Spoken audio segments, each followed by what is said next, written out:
We know that even after the war, Ukrainians will live next door to a very dangerous neighbor, which is Russia.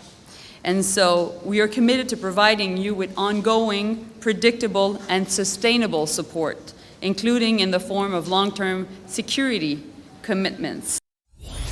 All right, there she is, Canada's Foreign Affairs Minister Melanie Joly today. A surprise visit to Ukraine, meeting with her counterpart Dmytro Kuleba, announcing efforts to try and bring back Ukrainian children kidnapped by Russia in the days and months after Russia's illegal invasion. Her Ukrainian counterpart, though, also had an urgent message for Canada about military hardware. Speaking exclusively to CTV's chief political correspondent, Vassy Kapelos, this was Kapelos' response about the surface-to-air missile system that Canada promised to send to Ukraine last year and which still hasn't arrived.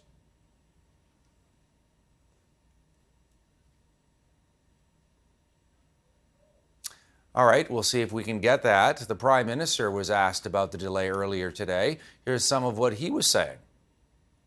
Canada has committed alongside many and all of our allies, indeed, to offer the multi-year support that Ukraine needs in order to be able to stand as strong as it needs to, not just for its own sovereignty and territorial integrity, but for the rules and principles that underpin all of our free democracies around the world.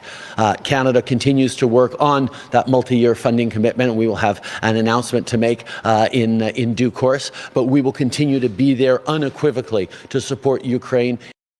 All right, let's hear from Ukraine's Foreign Affairs Minister now on that Canadian hardware, that surface-to-air missile system that was promised by Canada, still hasn't arrived. We have significantly upgraded our air defense system since last winter, and we appreciate all the support that came from our partners. We welcomed the announcement from Canada, the one that you just mentioned, and of course we will welcome the earliest possible delivery of this equipment to Ukraine, because Russia continues to terrorize Ukraine from the air, and missiles and drones, they continue to fall on our heads, on our houses, on Ukrainian enterprises every single day. So whatever the state of this deal is, I just call on everyone involved in it to act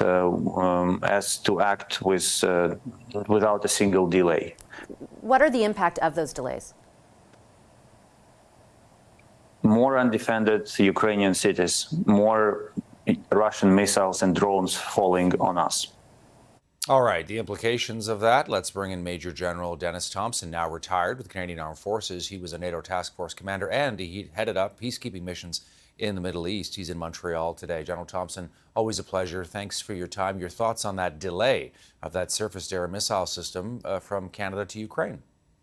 It's good to see you too, Todd. I would say that this is tied up in the bureaucracies between Canada and the U.S.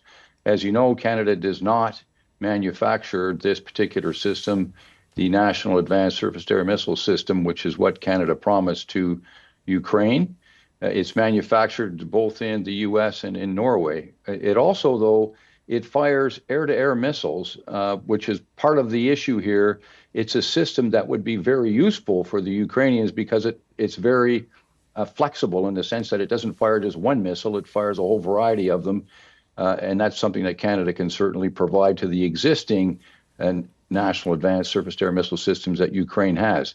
And as the minister pointed out, they are all tied together in an integrated air defense plan that the Ukrainians need to keep feeding it with interceptors in order to be able to take on what Russia is throwing at them to protect their infrastructure and to contest the airspace over top of their land as it exists now. Yeah, I was going to ask how crucial these sorts of systems are in protecting Ukrainian cities and infrastructure and assets, General Thompson.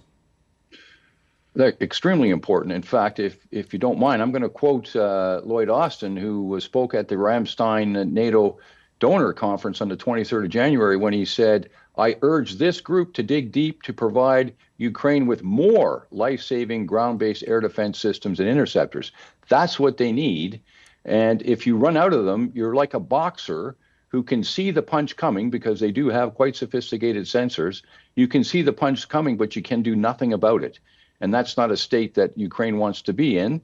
And so I would even opine that more important than the actual systems which already exist is just the ammunition to keep them alive and to give them the ability to take on the overwhelming weight of drones, missiles, and cruise missiles that are coming their way. General Thompson, we're coming up on the second anniversary of Russia's invasion at the end of February here.